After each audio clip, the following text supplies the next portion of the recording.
আচ্ছা, একটা ব্যাপার ভাবুন তো, যদি সত্যি সত্যি মানুষ অমর হয়ে যেত, মানে যদি মৃত্যু বলে কিছু আর নাই থাকতো, পৃথিবীটা তখন কেমন হতো? এই প্রশ্নটা নিয়ে তো অনেকেই ভাবে। দারুণ একটা চিন্তা। হ্যাঁ, আর আজ আমরা ঠিক এই বিষয় নিয়েই কথা বলবো। আমাদের হাতে একটা চমৎকার ডকুমেন্টারির কনসেপ্ট আছে, নাম যদি মানুষ অমর হতো। এটা ঠিক সায়েন্স ফিকশন না, মানে তার চেয়ে বেশি কিছু। ঠিক, একটা বিকল্প ইতিহাসের মতো, যেখানে বিজ্ঞান, দর্শন, মানুষের আবেগ সব মিলেমিশে গেছে। একদম। তো আমরা এই কনসেপ্টটার গভীরে যাব, দেখব অমরত্ব পেলে সমাজ, সম্পর্ক, জীবনের মানে এই সব কিছু কিভাবে পাল্টে যেতে পারে বলে এই উৎসটা মনে করে।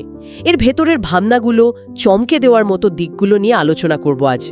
ঠিক তাই, কনসেপ্টটা আসলেই দারুণ, কারণ এটা শুধু অমরত্বের ভালো দিকগুলোই দেখায় না, বরং এর যে জটিল, অপ্রত্যাশিত দিকগুলো আছে সেগুলো সামনে আনে।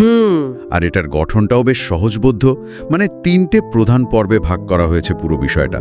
প্রথমত মৃত্যুর অবসান বা উৎসে, যেমন বলা হয়েছে দ্য ডে ডেথ ডাইড। আচ্ছা। দ্বিতীয় পর্বে দেখানো হয়েছে সময়ের ধারণাটাই কেমন পাল্টে যায়, ওয়েন টাইম লস্ট মিনিং। আর শেষে বেশ নাটকীয়ভাবে দ্য রিটার্ন অফ ডেথ, মানে মৃত্যুর ফিরে আসা। এই ধাপগুলোর মধ্যে দিয়ে পুরো ব্যাপারটা দেখানো হয়েছে। দারুণ। চলুন তাহলে প্রথম পর্বটা দিয়েই শুরু করি, মৃত্যুর অবসান। উৎস বলছে যে মৃত্যু ব্যাপারটা হঠাৎ করে বন্ধ হয়ে যায়নি, তাই না? না, একদমই না। সুইচ অফ করার মতো নয়। সেটাই। ধারণাটা হলো এটা ছিল একটা ধীর প্রক্রিয়া। মানে ধরুন, বিজ্ঞানের চরম উন্নতি হলো, রোগ, বার্ধক্য সব জয় করা গেল, তারপর মৃত্যু ব্যাপারটা ধীরে ধীরে কমে আসতে শুরু করলো।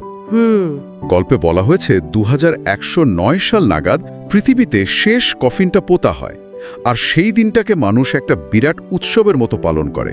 নাম দেয় ইটার্নাল ডন বা শাশ্বত ভোর। বাহ, শুরুতে তো বিশাল আনন্দের ব্যাপার ছিল নিশ্চয়ই। অবশ্যই। ভাবুন একবার, মৃত্যু ভয় থেকে মুক্তি, অনন্ত জীবন, এর চেয়ে বড় পাওয়া আর কি হতে পারে? শুরুতে তো সবার মনে হয়েছিল এটাই চূড়ান্ত প্রাপ্তি। কিন্তু এই আনন্দ, এই স্বস্তি কি বেশি দিন ছিল? উৎস কি বলছে? প্রাথমিক প্রভাবগুলো কেমন ছিল?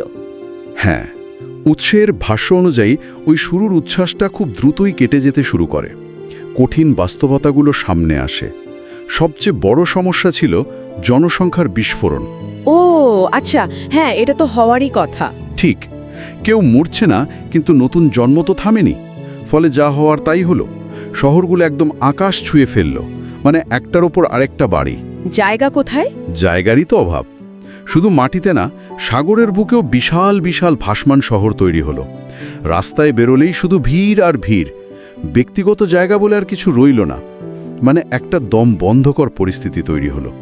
কংক্রিটই সব। এই ভিড়, জায়গার অভাব ছাড়াও কি অন্য কোনো সমস্যা ছিল? ধরুন মানুষের নিজেদের মধ্যে সম্পর্কে, ভালোবাসায়। কনসেপ্টটা এখানে একটা খুব ইন্টারেস্টিং পয়েন্ট তুলেছে। দেখুন, যখন আপনার হাতে অনন্ত সময়, তখন জীবনের অনেক কিছুরই সেই জরুরি ভাবটা, সেই তাগিদটা কমে যায়। ঠিক। উৎস বলছে ভালোবাসার যে তীব্রতা বা একে অপরের জন্য যে টান, সেটাও হয়তো সময়ের সাথে ফিকে হয়ে যায়। কারণ কোনো তাড়াহুড়ো নেই, কাউকে হারানোর ভয়টাও তো নেই। ঠিক, যে আবেগ বা ঝুঁকি একটা সম্পর্ককে মূল্যবান করে, সেটাই হয়তো কমে যায়। একদম। অমরত্ব হয়তো আমাদের আবেগের ভাষাকেও বদলে দেয়। ব্যাপারটা কিন্তু বেশ গভীর। সত্যি জটিল। তার মানে অমরত্ব শুধু শরীরের ওপর প্রভাব ফেলে না, মনের জগতেও বিরাট বদল আনে। আর এর মধ্যেই তো জন্ম নেয় একটা নতুন অর্থনীতি, তাই না? ইমর্টালিটি ইকোনমি বা অমরত্বের অর্থনীতির কথা বলা হয়েছে উৎসে। এটা ঠিক কি? হ্যাঁ, এটা উৎসের একটা খুব গুরুত্বপূর্ণ দিক। এই অমরত্বের অর্থনীতি কিন্তু শুধু নতুন প্রযুক্তি বা ব্যবসা নয়, এটা আসলে সম্পদ আর সুযোগের এক বিরাট পুনর্বণ্টন। মানে বুঝিয়ে বলুন তো একটু। মানে ধরুন, স্বাস্থ্যসেবা, থাকার জায়গা, এমনকি সাধারণ অধিকারগুলো হয়তো নির্ধারিত হচ্ছে কে কতদিন ধরে অমর বা তার অমরত্বের গুণমান কেমন, তার উপর ভিত্তি করে। কারা এই অনন্ত জীবনের সব সুবিধা পাচ্ছে, আর কারা হয়তো অমর কিন্তু একঘেয়ে অর্থহীন জীবন কাটাচ্ছে। এই বিভেদ থেকেই জন্ম নেয় একটা গভীর সামাজিক ফাটল। ও আচ্ছা, সমাজ দুটো ভাগে ভাগ হয়ে যায়। একেবারে স্পষ্ট দুটো ভাগ। এক দল যারা অমরত্বকে দারুণভাবে উপভোগ করছে, হয়তো তারাই এই নতুন অর্থনীতির নিয়ন্ত্রক। আর এক দল যারা এই অমরত্বের ফাঁদে আটকা পড়েছে, বা হয়তো শুরু থেকেই এর বিরোধী ছিল। আর এই দ্বিতীয় দল থেকেই কি বিদ্রোহের শুরু হয়? ঠিক ধরেছেন। উৎসে দেখানো হয়েছে এই দ্বিতীয় দল থেকেই এক বিদ্রোহী গোষ্ঠীর জন্ম হয়। তাদের মূল কথাটা খুব জোরালো। তারা শুধু মৃত্যুকে ফিরিয়ে আনতে চায় না, তারা আসলে জীবনের যে মানেটা হারিয়ে গেছে সেটাকে ফিরিয়ে আনতে চায়। তাদের একটা স্লোগান ছিল খুব ইন্টারেস্টিং, বেঁচে থাকা মানেই বেঁচে থাকা নয়। তাদের মনে হতো জীবন থেকে মৃত্যুকে বাদ দেওয়াটা যেন একটা সিস্টেম থেকে খুব জরুরি কোনো প্রোগ্রাম মুছে ফেলার মতো। বাহ! অমরত্ব তাদের কাছে মুক্তি ছিল না, ছিল এক অনন্ত জেলখানা। তারা প্রশ্ন তুলত, এই বেঁচে থাকার মানে কি যদি এর কোনো শেষ না থাকে, কোনো উদ্দেশ্য না থাকে? তার মানে উৎসের বক্তব্য অনুযায়ী অমরত্বের স্বপ্ন খুব তাড়াতাড়ি একটা বিরাট সামাজিক আর অস্তিত্বের সংকটে পরিণত হয়। একদিকে সম্পদ নিয়ে লড়াই, অন্যদিকে জীবনের মানে নিয়ে প্রশ্ন। এটা তো আমাদের দ্বিতীয় পর্বের দিকে নিয়ে যাচ্ছে, ওয়েন টাইম লস্ট মিনিং। সময় কিভাবে তার অর্থ হারালো, এই ব্যাপারটা একটু বুঝিয়ে বলবেন? এই ভাবনাটা সত্যি অসাধারণ। উৎস এখানে একটা খুব সুন্দর উপমা ব্যবহার করেছে।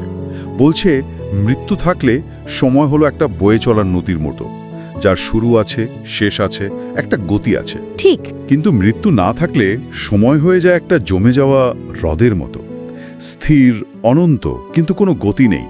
গতকাল, আজ, আগামীকালের পার্থক্যটা ধীরে ধীরে মুছে যেতে থাকে।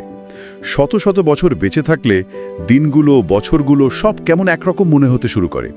সময়ের যে চলন, এগিয়ে যাওয়ায় ধারণাটাই যেন হারিয়ে যায়। আর এই স্থির সময়, এটা কি মানুষের বিশ্বাস বা আধ্যাত্মিকতার ওপর কোনো প্রভাব ফেলেছিল? অবশ্যই ফেলেছিল।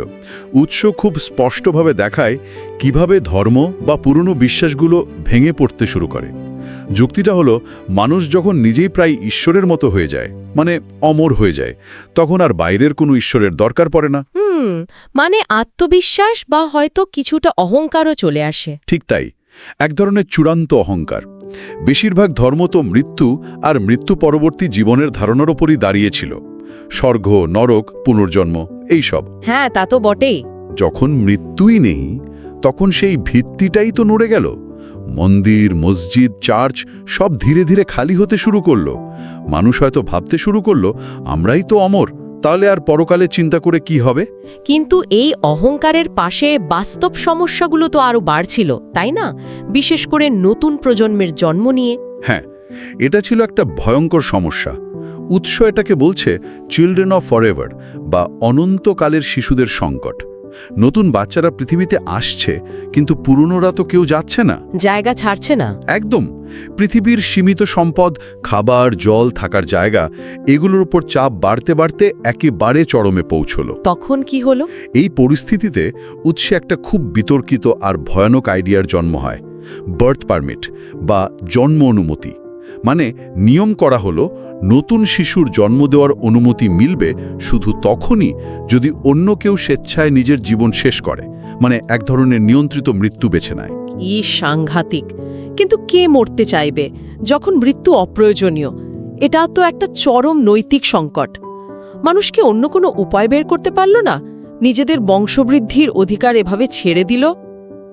উৎসের গল্প অনুযায়ী পরিস্থিতি এতটাই খারাপ হয়ে গিয়েছিল যে এটাই হয়তো তাদের কাছে একমাত্র উপায় মনে হয়েছিল।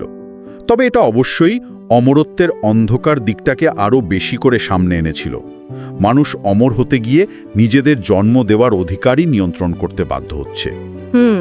আর এই সামাজিক নৈতিক সংকটের পাশাপাশি আসে আর একটা ভয়ঙ্কর মানসিক সংকট। উৎস একে বলছে মেমরি ভাইরাস বা স্মৃতি ভাইরাস। স্মৃতি ভাইরাস, সেটা আবার কি জিনিস? দেখুন, আমাদের মস্তিষ্ক তো আর অনন্তকালের স্মৃতি ধরে রাখার জন্য তৈরি হয়নি, তাই না? না, তা তো নয়। ভাবুন, শত শত হাজার হাজার বছরের অভিজ্ঞতা, ঘটনা, সম্পর্ক, এত স্মৃতি জমতে থাকলে কি হতে পারে? উৎস বলছে একটা সময়ের পর স্মৃতিগুলো সব গুলিয়ে যেতে শুরু করে। পুরনো ঘটনা, নতুন ঘটনা, কোনটা সত্যি কোনটা কল্পনা, সব মিশে যায়। মানে মানুষ আর মনে রাখতে পারে না। হ্যাঁ, পরিচিত মুখ চিনতে ভুল করে, নিজের জীবনের জরুরি ঘটনাগুলো মনে করতে পারে না। একটা ভয়াবহ মানসিক বিশৃঙ্খলা, একটা কেয়স তৈরি হয়। মানে হবিয়াত বা আইডেন্টিটি নিয়েই প্রশ্ন উঠে যায়। সাংঘাতিক তো। উৎস এখানে একটা প্রশ্নও তুলে ধরে, মৃত্যু কি তাহলে প্রকৃতির একটা স্বাভাবিক উপায় ছিল স্মৃতি মুছে ফেলার, মস্তিষ্ককে ভারমুক্ত করার? আমরা কি মৃত্যু ছাড়া আমাদের মানসিক সুস্থতা বজায় রাখতে পারি? ভাবলেই কেমন লাগছে। শত শত বছরের স্মৃতির বোঝা বয়ে বেড়ানো তো সত্যি আশীর্বাদের থেকে অভিশাপ বেশি মনে হচ্ছে। তার মানে কি এই অমর সভ্যতা এত ক্ষমতা পাওয়ার পরেও ভেতর থেকে ভেঙে পড়তে শুরু করে? ঠিক তাই। এখানেই গল্পটা মোড় নেয় তৃতীয় এবং শেষ পর্বের দিকে, দ্য রিটার্ন অফ ডেথ, মানে মৃত্যুর প্রত্যাবর্তন। উৎসের বর্ণনা অনুযায়ী সব বড় সভ্যতার মতোই এই অমর সভ্যতা একটা সময় ক্লান্ত হয়ে পড়ে, অবসন্ন হয়ে পড়ে। একঘেয়েমিও হয়তো কাজ করে। একদম। অনন্ত জীবন মানে তো অনন্ত একঘেয়েমিও হতে পারে। মানুষ হয়তো বুঝতে শুরু করে তারা যা হারিয়েছে, মানে মৃত্যু, সেটাই হয়তো জীবনের পূর্ণতার জন্য খুব দরকারি ছিল। এই সময়ই গল্পে আসেন ডক্টর লীনা রাও, একজন বিজ্ঞানী, খুব গুরুত্বপূর্ণ চরিত্র। ডক্টর লীনা রাও, তিনি কি করেন, কি খুঁজে পান? ডক্টর রাও অনেকটা আর্কাইভিস্ট বা ইতিহাসবিদ গোছের বিজ্ঞানী। তিনি পুরনো দিনের ডেটা ঘাঁটতে ঘাঁটতে হঠাৎ একটা নিষিদ্ধ ফাইল খুঁজে পান। ফাইলের নাম প্রজেক্ট রিপার। প্রজেক্ট রিপার নামটা তো বেশ অন্যরকম, মৃত্যুর দিকে ইঙ্গিত করছে।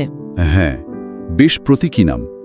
তিনি ওই ফাইলে এমন কিছু খুঁজে পান যা সবকিছু বদলে দেয়। কি ছিল সেই ফাইলে? অমরত্ব শেষ করার কোনো উপায়?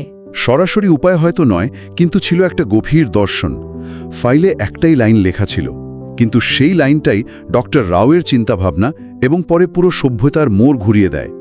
লাইনটা ছিল, death is not destruction, it's balance.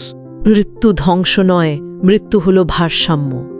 বাহ, এটা তো দারুণ একটা কথা। হ্যাঁ, এই একটা লাইন তাকে বোঝায় যে তারা মৃত্যুকে শত্রু ভেবে কত বড় ভুল করেছে। মৃত্যু আসলে জীবনেরই একটা জরুরি অংশ, যা সবকিছুকে একটা নিয়মে বেঁধে রাখে, পুরনোকে জায়গা করে দেয় নতুনের জন্য। এটা একটা ব্যালেন্স। এই উপলব্ধিটা তো পুরো অমরত্বের ধারণার গোড়াতেই আঘাত করে। উৎস কি এটাকে আরও একটু ব্যাখ্যা করেছে, এই ভারসাম্যের ধারণাটা? হ্যাঁ, উৎস এখানে ডক্টর রাওয়ের চিন্তার মাধ্যমে খুব সুন্দর একটা উপমা ব্যবহার করে। বলে যে মৃত্যু হলো জীবনের সঙ্গীতের মতো।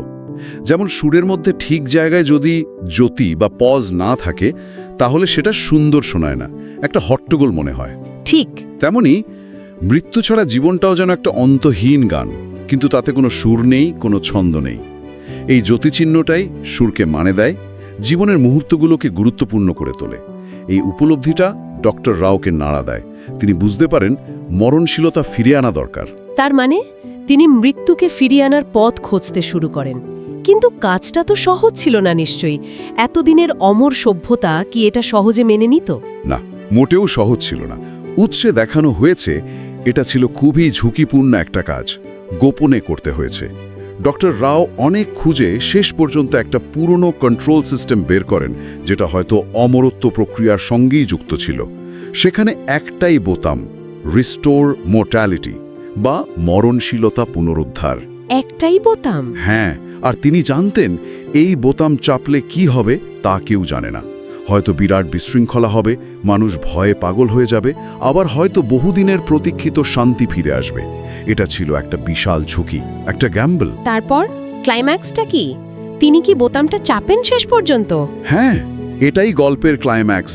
অনেক দ্বিধা, অনেক উত্তেজনার পর ডক্টর রাও বোতামটা চাপেন। এরপর একটা লম্বা দম বন্ধ করা নীরবতা। পর্দায় হয়তো দেখানো হয় সভ্যতার সেই বিশাল বিশাল ইমারতগুলো। তারপর কি পরিবর্তন আসে? খুব ধীরে ধীরে পরিবর্তন আসতে শুরু করে। হয়তো প্রথমে প্রকৃতির মধ্যে, হাজার হাজার বছর পর হয়তো প্রথম কোনো ফুল শুকিয়ে মাটিতে ঝরে পড়ে, বাতাস যেন আবার বইতে শুরু করে, ঋতুগুলো আবার স্পষ্ট হয়। আর মানুষের জীবনে? আর তারপর মানুষের জীবনেও বহু কাল পরে কোনো এক বৃদ্ধ বা বৃদ্ধা হয়তো তার বিছানায় শুয়ে শান্তিতে শেষ নিঃশ্বাস ফেলেন। মুখে ক্লান্তি থাকলেও হয়তো এক ধরনের তৃপ্তি বা পূর্ণতার ছাপ দেখা যায়। অবিশ্বাস্য। তার মানে মানুষ স্বেচ্ছায় অমরত্বকে ছেড়ে দিয়ে মৃত্যুকে বেছে নিল। এত কষ্ট করে পাওয়া অমরত্ব শেষ পর্যন্ত একটা বোঝা হয়ে দাঁড়ালো। উৎসের মূল বার্তাটা অনেকটা সেরকমই দাঁড়াচ্ছে। গল্পটা শেষ হয় একটা গভীর উপলব্ধির মধ্যে দিয়ে। শেষ ভাষ্যে বলা হয়, অমরত্ব ছিল মানুষের চূড়ান্ত অহংকার, প্রকৃতির নিয়মকে অস্বীকার করার চেষ্টা। আর মৃত্যু হলো সেই বিনয়, যা আমাদের প্রকৃতির অংশ হিসাবে নিজেদের সীমাবদ্ধতাটুকু স্বীকার করতে শেখায়। জীবনের আসল সৌন্দর্য হয়তো এই অহংকার আর বিনয়ের মাঝামাঝি কোথাও আছে। ঠিক, আমরা যে জানি আমাদের সময় সীমিত, এই জ্ঞানটাই হয়তো আমাদের সবচেয়ে বড় শক্তি। একদম, কারণ এই সীমাবদ্ধতাই প্রত্যেকটা সম্পর্ককে, প্রত্যেকটা অভিজ্ঞতাকে, প্রত্যেকটা মুহূর্তকে এতখানি দামি আর জরুরি করে তোলে। তাহলে আজকের এই আলোচনায় আমরা দেখলাম কিভাবে একটা কাল্পনিক উৎসের মাধ্যমে অমরত্বের দারুণ এক স্বপ্ন ধীরে ধীরে এক জটিল এবং বেশ ভয়ঙ্কর বাস্তবতায় পরিণত হতে পারে। এটা শুধু জনসংখ্যা বা সম্পদের সংকট নয়, বরং মানুষের সমাজ, সম্পর্ক, বিশ্বাস, সময়ের ধারণা আর জীবনের মানে সব কিছুকেই একেবারে নাড়িয়ে দেয়। হ্যাঁ, আর সবশেষে এই কনসেপ্ট অনুযায়ী জীবনের পূর্ণতা আর অর্থ খুঁজে পেতে মানুষ হয়তো আবার সেই মরণশীলতাকেই বেছে নিতে চায়। ঠিক তাই। এই উৎসটা আমাদের খুব জরুরি একটা প্রশ্নের সামনে দাঁড় করায়। আমরা সবাই দীর্ঘজীবী হতে চাই, বিজ্ঞান সেদিকেই এগোচ্ছে, কিন্তু জীবনের যে সীমাবদ্ধতা, সেখান থেকেও তো আমরা অনেক মূল্যবোধ পাই। এই দুইয়ের মধ্যে একটা টানাপোড়েন কিন্তু সবসময় আছে। আসলেই এই গল্পটা আমাদের ভাবতে বাধ্য করে, যদি আমরা সত্যি মৃত্যুকে জয় করে ফেলি কোনোদিন, তার জন্য আমরা কি দাম দিতে রাজি? সময়ের ধারণা, ভালোবাসার টান, স্মৃতির বোঝা, সামাজিক ন্যায়, এই সব কিছুই তো বদলে যেতে পারে। হয়তো জীবনের কিছু সীমাবদ্ধতাই তাকে সুন্দর আর অর্থপূর্ণ করে তোলে। ঠিক, এই কাল্পনিক পরিস্থিতিটা আমাদের বর্তমান জীবনের দিকে তাকাতে সাহায্য করে, সীমাবদ্ধতাগুলোর গুরুত্ব বুঝতে সাহায্য করে। একদম। এখন প্রশ্ন হলো, যদি মৃত্যুর মতো একটা মৌলিক সীমাবদ্ধতা চলে গেলে এত কিছু বদলে যায়, তাহলে মানব অভিজ্ঞতার আর কোন কোন দিক, যা আমরা এখন খুব স্বাভাবিক বলে ধরে নিই, সেগুলো হয়তো একইভাবে অস্থায়ী বা ভঙ্গুর? এই প্রশ্নটা না হয় আমাদের সবার ভাবনার জন্য তোলা রইল।